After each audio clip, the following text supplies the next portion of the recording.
Sou a professora Adriane Medianeira Atualdo, da Universidade Luterana do Brasil, mais especificamente então, no Rio Grande do Sul. A temática proposta, então, é a criminalidade virtual em tempos de pandemia no Brasil. O presente artigo ele tem como objetivo, então, evidenciar como os crimes virtuais eles se intensificaram durante a pandemia do novo coronavírus no Brasil, em consequência do isolamento social e de uma maior utilização da internet.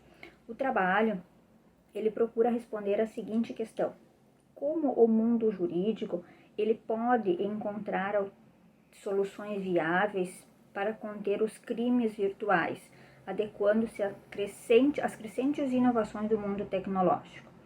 Bom, para desenvolver o trabalho, então, a gente dividiu ele em 3 momentos. No primeiro momento, se analisa como os avanços tecnológicos se constituíram como ferramenta para os novos crimes. No segundo momento, se apresenta um panorama dos crimes na era digital. E na terceira parte, então, se relaciona a onda de crimes digitais na pandemia, evidenciando o seu crescimento. Bom, é evidente que a tecnologia ela favoreceu a criminalidade. Por quê? O mundo virtual hoje ele divide espaço com a realidade presencial. O mundo tecnológico ele acelerou o uso da tecnologia e mais especificamente a pandemia colaborou para isso, né? Porque o trabalho, o estudo, o lazer, as compras, os negócios, as transações bancárias, elas migraram quase que praticamente para o mundo virtual. As atividades, isso tem um ponto positivo, né? Evita o deslocamento, agilidade, em questões de tempo, nós temos várias questões positivas nesse contexto, mas também temos alguns aspectos negativos. As atividades que envolvem transações financeiras online, por exemplo, elas dependem de mecanismos de segurança e de fornecimento de informações confiáveis dos consumidores. Por exemplo, ao realizar uma compra pela internet, mesmo que seja em ambiente seguro, a gente precisa muitas vezes fornecer dados pessoais, né? CPF, dados bancários, senhas. E estas informações nem sempre elas trafegam em locais seguros e podem ser utilizadas para que criminosos apliquem golpes e fraudes, né? No Brasil, nós temos 2 legislações, tá? Nós temos inicialmente em 2012 a Lei 12.737, que é conhecida como a Lei Carolina Dickmann. Ela dispõe sobre a tipificação criminal dos delitos informáticos. Nós temos também a lei que é denominada de Marco Civil da Internet, que é a Lei 12.965 de 2014, onde ela traz, então, todos os princípios, direitos e deveres em relação ao uso da internet. Mas o que a gente observa? Que a maior parte dos serviços depende ainda de uma regulamentação mais precisa para combater os inúmeros crimes e golpes que se aprimoram todos os dias, tá? Depois eu vou falar um pouco melhor que essas 2 legislações existentes no Brasil, elas não têm sido demonstrado eficiência no combate à criminalidade virtual. Bom, quais são então a tipificação, a maior tipificação dos crimes, né, no mundo virtual? Os crimes mais comuns, então, são aqueles dos sites falsos, tá? É o caso da venda falsa, quando os criminosos, então, eles conseguem criar uma página semelhante a de algumas instituições, de empresas de renome, colocando em destaque, então, produtos e serviços em oferta por preços imbatíveis, muitas vezes, né, gerando boletos e o pagamento, depois de realizado o pagamento, ele vai para uma conta pessoal dos estelionatários, então, ou dos fraudadores, dos criminosos, né? E em seguida eles conseguem bloquear e muitas vezes apagar esses sites, né? Essas informações postadas. Então hoje ela está sendo enquadrada como um crime de estelionato aqui no Brasil, né? Previsto no artigo 71 do Código Penal Brasileiro. Uma outra forma sofisticada de crime ocorre através da prática do phishing, né? Na qual, então, tem sido muito comum, na qual os criminosos, então, eles enviam informações que induzem o usuário a clicar em determinados comandos, tá? Levando, então, a infectar os seus aparelhos com rastreadores que capturam informações importantes, como senhas e dados pessoais, tá? Essas mensagens, geralmente, elas são atrativas, de promoções, falsas notícias, distribuição de prêmios e brindes e ofertas incríveis, tá? Que acaba, então, captando o interesse, né, dos internautas, né? Mas na verdade o objetivo é fazer com que o internauta, né, o objetivo é capturar as senhas do internauta, né? O objetivo é esse. Em relação a esse crime, não existe uma legislação específica para esta prática, tá? Mas desde que comprovada, ela está sendo enquadrada como roubo ou estelionato. Tá? Uma outra forma comum também de crime na rede engloba aqueles que atentam contra a honra pessoal, tá? Então é calúnia, difamação, injúria. Eles estão regulamentados, claro, no Código Penal Brasileiro, no artigo 138, 139, 140. Tá? Bom, o que acontece então muitas vezes? Muitas vezes é comum a criação de páginas falsas e anônimos para atingir a honra subjetiva e objetiva de pessoas em diversas situações, tá? Suas relações pessoais, candidaturas políticas, pessoas influentes, enfim, pessoas de renome, não é? É muito comum, exemplos nessa seara não faltam, como por exemplo as ofensas em informações íntimas de pessoas com quem terminou uma relação, né? Tem sido muito comum fotos, exposição de fotos, vídeos e áudios comprometedores, não só no campo pessoal, mas no campo profissional, enfim, no campo político, né? Então, falsas informações sobre a atuação pessoal e profissional dos consumidores, difamação de influenciadores digitais, enfim, milhares de postagens dirigidas contra os desafetos, né? Também temos aqui casos de violência, né, racismo, homofobia ou exposição indevida, né?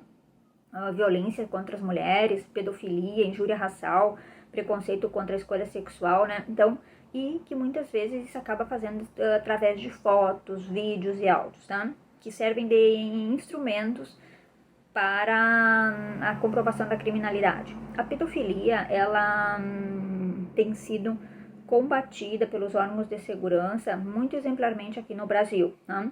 A pedofilia ela é considerada um crime de acordo com os artigos 204 e 241 do Estatuto da Criança e do Adolescente. O que é comum na questão da pedofilia? É um crime que tem aumentado bastante no Brasil. Os criminosos, eles criam um perfil falso para atrair as crianças e adolescentes, né?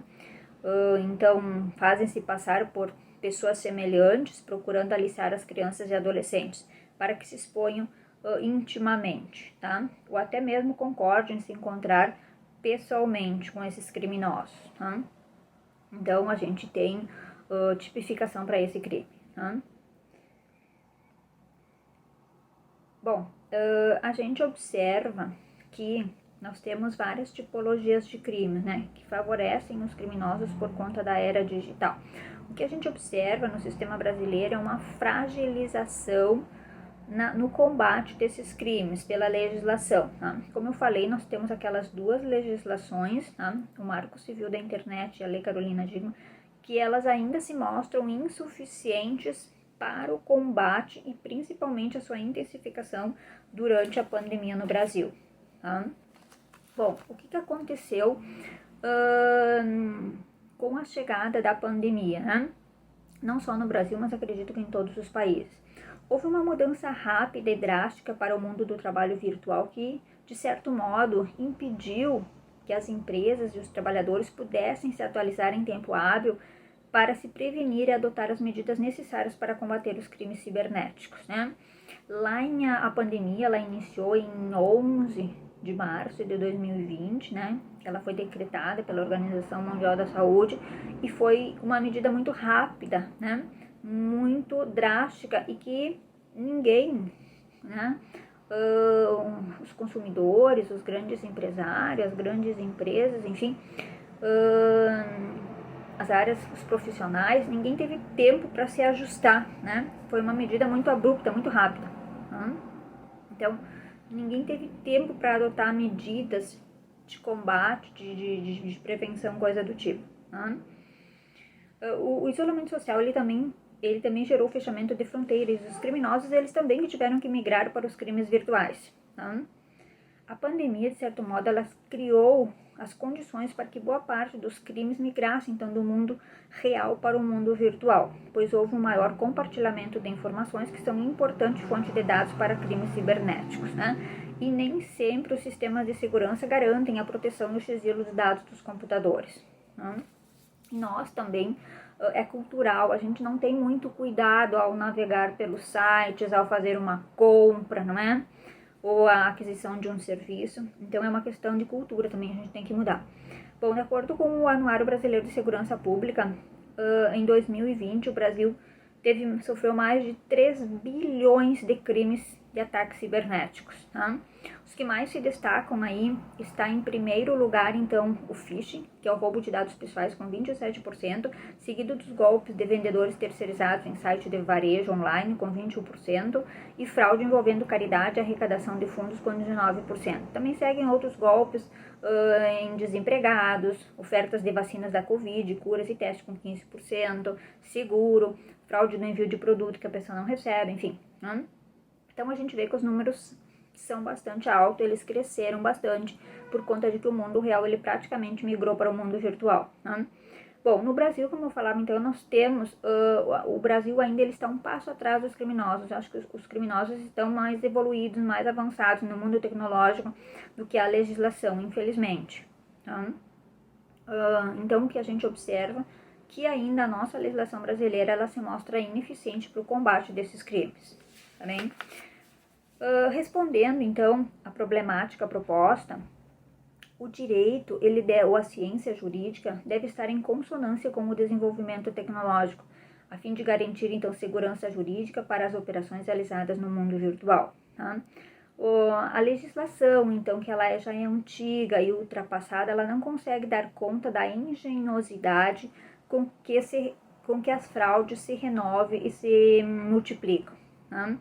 Então, entende-se que é necessária uma legislação penal informática específica, visto que existem lacunas na tipificação de diversos crimes que são praticados no meio virtual, pelas legislações anteriormente referidas. Tá? Então, a falta dessa legislação específica é um entrave para a solução deste problema que afeta toda a sociedade e que cresceu consideravelmente durante a pandemia derivada da Covid-19.